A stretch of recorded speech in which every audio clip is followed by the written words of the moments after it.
We start with those newly released documents that are giving us a clearer picture tonight of the search for a Charlotte mother and her two young children. Markayla Johnson and her two children were killed last month. Their suspected murderer was in a Mecklenburg County courtroom today. WCNC Charlotte's Julia Kaufman walks us through these new developments. The silence can be the most deafening sound. It swallows screams, hides secrets, and sometimes it becomes a tomb. For weeks, that kind of silence fell over a Charlotte apartment, holding a terrifying truth no one could imagine. Have you ever opened your door to someone new, someone you believed would bring light into your life, only for shadows to creep in with them? How well do you truly know the person sharing your space, sharing your dreams? Because in the heart of North Carolina, a family didn't just disappear, they were erased, not by some act of nature, but by a chilling, deliberate act of unspeakable violence, leaving behind only the cold, hard proof of a profound deception. What truly happened behind the closed doors of that Charlotte apartment, and why did no one hear the whispers of their disappearance until it was far too late? This is the story of Markayla, Miracle, and Messiah Johnson, and the horrifying length someone went to bury their existence. Welcome to True Crime Footprint, where we unveil the darkest mysteries and the most chilling true crime tales. If you crave real-life crime stories that will keep you on the edge of your seat, you are in the right place. Kindly subscribe to this channel now, and turn on the notification bell, so you never miss any of our new stories. Your support keeps these stories alive. The first tremor of alarm struck not in March, but weeks earlier. In late January, Markayla Johnson, who spoke with her family often, suddenly went quiet. Direct calls, video chats, they stopped. Instead, her loved ones started receiving odd text messages. The words didn't quite sound like Markayla, the timing was wrong. It was a gnawing feeling, a cold certainty for her grandmother, Ramona Johnson, and her mother, Marky Shaw. They suspected someone else was on the other end of those messages, someone actively pretending Markayla and her babies were still alive. This digital masquerade continued for weeks, a calculated act of deception designed to buy time. While family members grew increasingly desperate for a genuine connection, the person behind the screen worked to keep the horrific truth buried. It was a cruel charade, an attempt to maintain a false sense of normalcy while something truly horrifying was taking place. The question that lingered, growing heavier with each passing day, was, what truly happened behind the closed doors of that Charlotte apartment, and why did no one hear the whispers of their disappearance until it was far too late? By early March, the family's worry became unbearable. On March 5th, concerned relatives, joined by detectives, tried to reach Markayla at her Orchard Trace Lane apartment. No answer. The silence from inside was absolute. Later that same day, a maintenance worker gained entry, calling out Markayla's name. Again, nothing. The next day, March 6th, during a wellness check, a chilling detail emerged.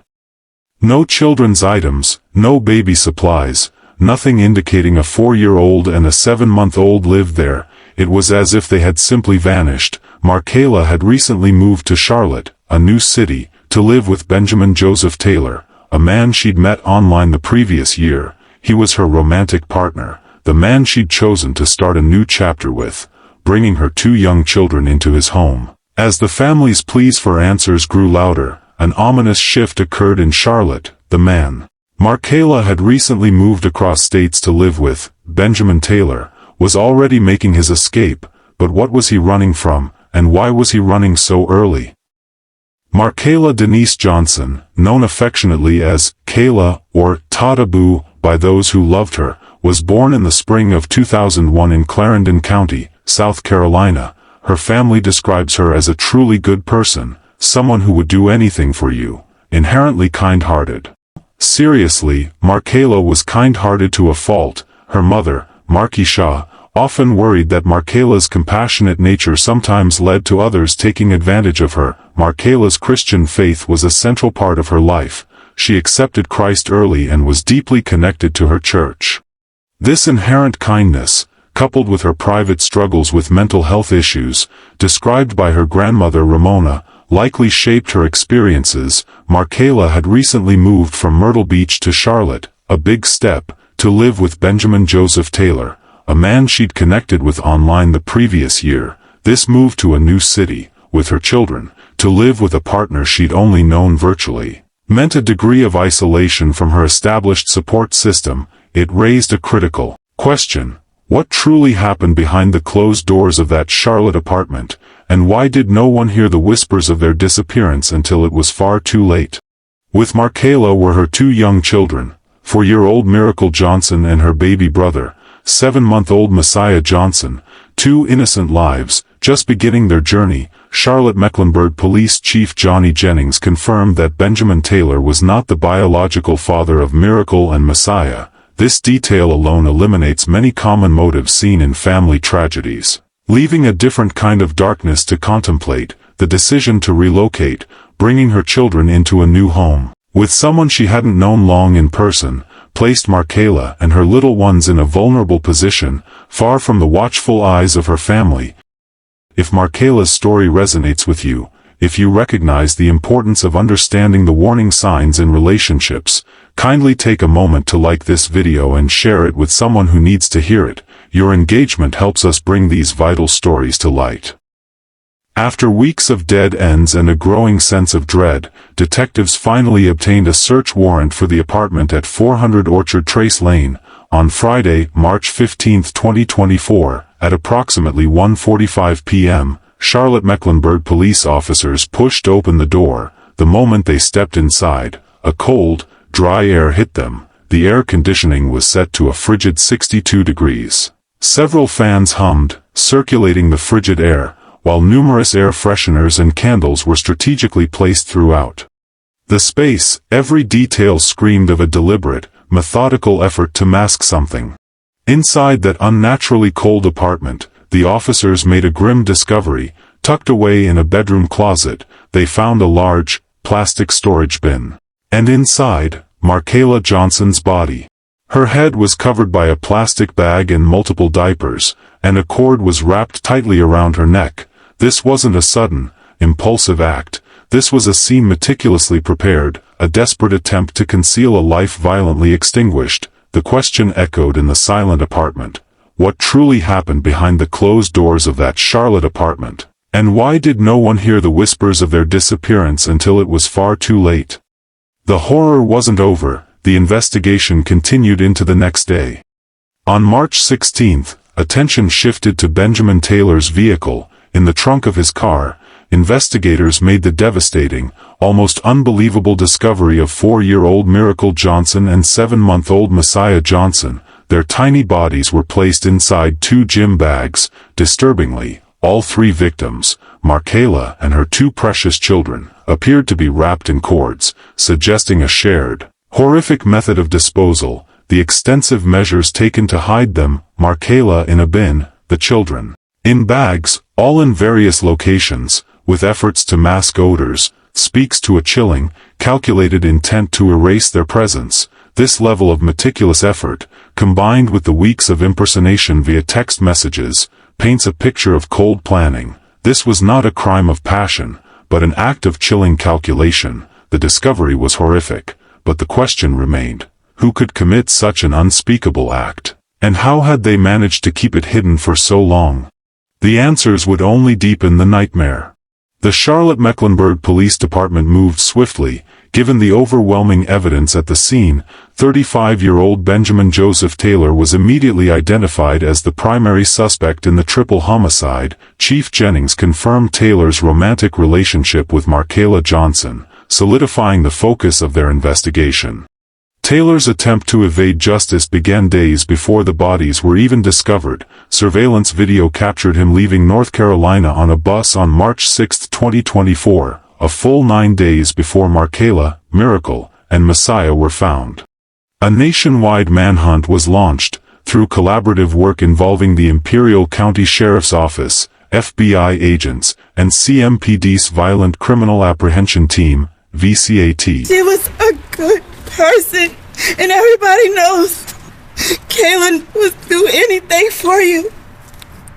She didn't deserve this. Johnson's family expressing their pain after their search came to an end. This affidavit reveals horrifying new details of what investigators found that day. It says Johnson's body was found in a plastic storage container with cords wrapped around her. Detectives also found multiple used air fresheners and candles in the home. Fans were on and the air conditioning was set to 62 degrees. The next day, investigators say they found the bodies of Johnson's children, 4-year-old Miracle and 7-month-old Messiah, in bags in the trunk of Benjamin Taylor's car. Records say Taylor has a criminal history of domestic violence and lived with Johnson in their Northeast Charlotte apartment. Come here. He was arrested in California the day after Johnson's body was found, and 10 days after the police allegedly spotted him on surveillance video fleeing North Carolina on a bus. Taylor was located and apprehended on Saturday, March 16, 2024. He was found at a campsite near Second Guard Shack between Salvation Mountain and Slab City in Imperial County, California, close to the Mexico border, taken into custody without incident. He had planned to escape, but the long arm of justice reached him.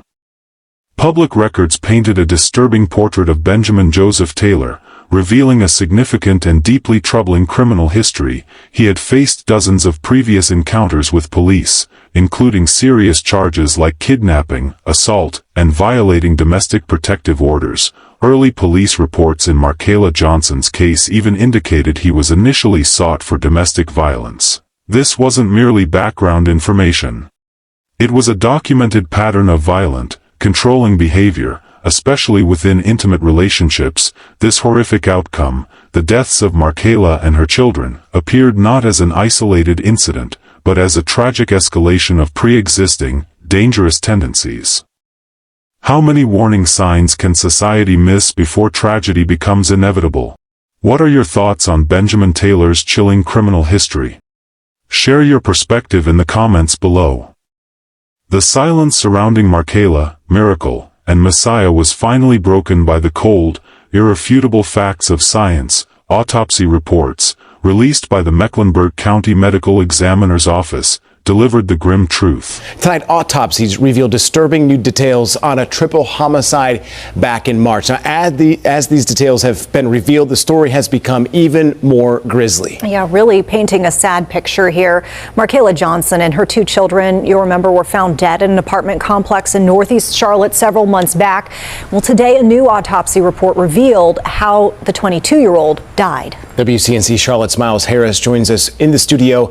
Miles, tough to go through all of this new information. You went through those autopsies, and what did that say? Well, first of all, here, Colin and Vanessa, this is really just a heartbreaking case here. Markayla Johnson and her children were just 4 years old and 7 months old. And the details from this autopsy reveal that both the mother and the 7-month-old in this case had fentanyl in their systems, which is what led to their death. Markayla's family reported the mother missing on March 3rd after they said they hadn't talked to her since January. So they asked police to do a welfare check. Now, a few days later, they attempted, but nobody answered the door. Now, police, they got a search warrant on March 15th. In court records, they show that officers, they found the mother dead inside a storage container. Now, her children, they were found dead the next day. Now, according to the toxicology report here that came out, the 7-month-old Messiah Johnson had fentanyl in his system. The 7-month-old also tested positive for cocaine, melatonin, as well as naloxone. Now, the autopsies reveal that Messiah also suffered a head injury and even brain bleeding. Now, it also states that both children were found in 2 gym bags in the back of Johnson's alleged boyfriend, Benjamin Taylor's car. Now, court records state that Markayla Johnson moved from Myrtle Beach to Charlotte to be with Taylor, who they met online last year. Now, Taylor had been arrested and is now facing charges including 3 counts of first-degree murder and conceal/fail to report death. Now, he's expected in court later this month, and whether or not he'll also find out if he'll face the death penalty. But guys, we're still also waiting for the autopsy report on the 4-year-old Miracle in this case, but really it's just a really heartbreaking case for the family here. Markayla Johnson, 4-year-old Miracle Johnson, and 7-month-old Messiah Johnson all tragically died from fentanyl poisoning. The report for 7-month-old Messiah Johnson was particularly disturbing. Fentanyl was in his system, with cocaine also identified as a factor in his death. beyond the lethal substances, Messiah also had the sleep aid melatonin and the antihistamine diphenhydramine, commonly known as Benadryl, present in his tiny body. But the horror didn't stop there. The autopsy also revealed that Messiah suffered a head injury and brain bleeding, indicating blunt force trauma. This wasn't just poisoning.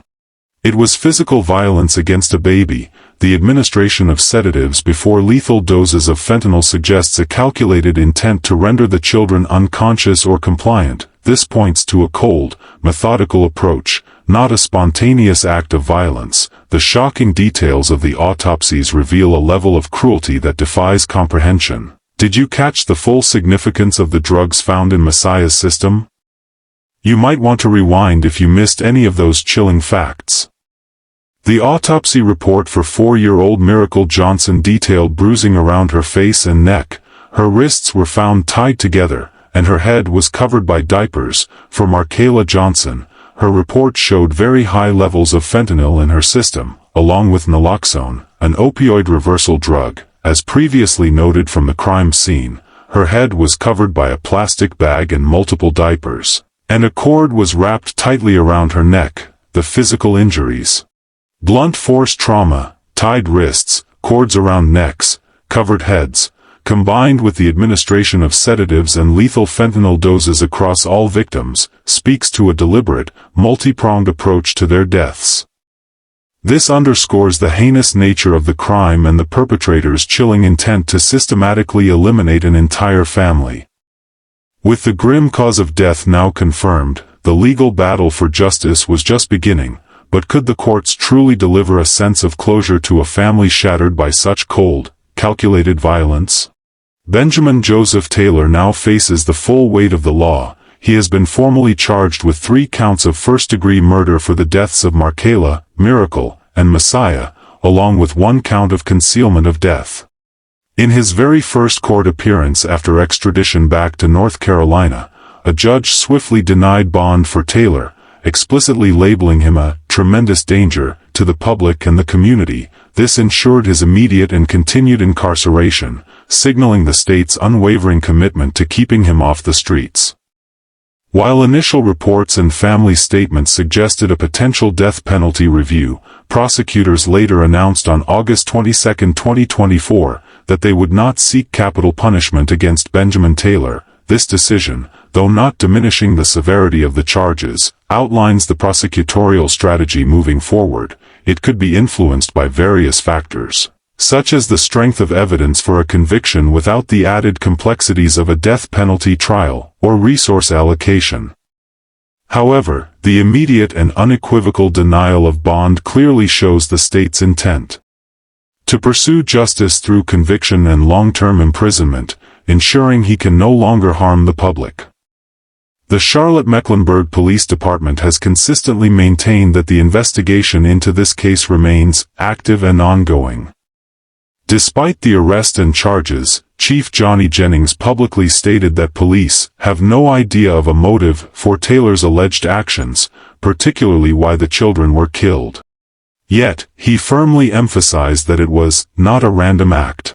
This strongly implies a personal connection, likely stemming from the domestic relationship. Even with Benjamin Taylor behind bars, the why behind this unspeakable act, particularly the deaths of 2 innocent children, remains a haunting question.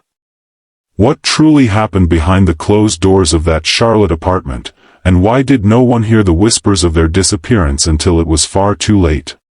Markayla's family has expressed profound, raw grief in the wake of this unimaginable tragedy. Her grandmother, Ramona Johnson, put words to the immense loss, stating, "I miss my baby, I miss my grandkids. She was a good person and everybody knows Markayla would do anything for you. She didn't deserve this." Ramona also voiced the agonizing question that haunts many families: who is to say that a man that she thinks that she loves was going to kill her and kids?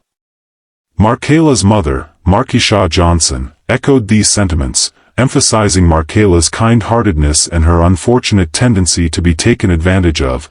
It's a betrayal of trust that cuts deeper than words can convey.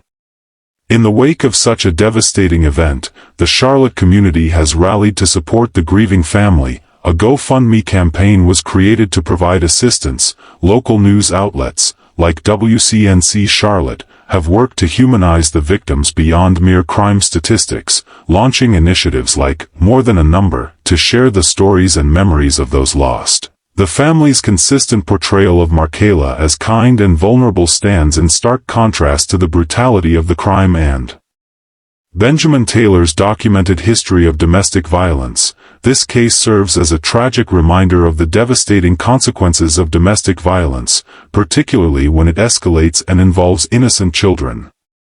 The profound grief of the family is compounded by the profound violation of trust within a relationship that should have been a source of safety and love. The story of Markayla, Miracle, and Messiah Johnson is a powerful reminder that we must always be vigilant. If you or someone you know is experiencing domestic violence, please reach out for help. Resources are available. Their lives, senselessly lost, serve as a stark reminder of the hidden dangers that can lurk within seemingly personal relationships. And if you found this story impactful, please subscribe to True Crime Footprint for more investigations that shed light on the darkest corners of human behavior and offer crucial life lessons. The tragic deaths of Markayla Johnson, Miracle Johnson, and Messiah Johnson represent a profound and irreparable loss for their family and the Charlotte community. Their lives, particularly those of the innocent children, were brutally cut short by an act of violence whose full motive, especially concerning the youngest victims, remains incomprehensible. What truly happened behind the closed doors of that Charlotte apartment? And why did no one hear the whispers of their disappearance until it was far too late? Benjamin Joseph Taylor remains in custody, facing grave charges for his alleged role in these horrific murders. The legal proceedings are ongoing, with prosecutors steadfastly working toward a conviction that will bring accountability and justice for the victims. While the death penalty will not be pursued, the severity of the charges and the unequivocal denial of bond underscore the state's unwavering commitment to holding Taylor fully accountable for his alleged actions. Our hearts ache for Markayla Johnson's family. Words feel inadequate, but please know you are held in our deepest sympathy and prayers. May you find strength and comfort in the memories of Markayla. Thank you for watching. If you crave to see more stories like this, where ordinary lives are shattered by extraordinary events, kindly like and subscribe this channel. Turn on the notification bell, so that you be the first to know when we drop our next video. More answers waiting to be discovered. Stay informed, stay vigilant, and above all, stay safe. See you on our next video.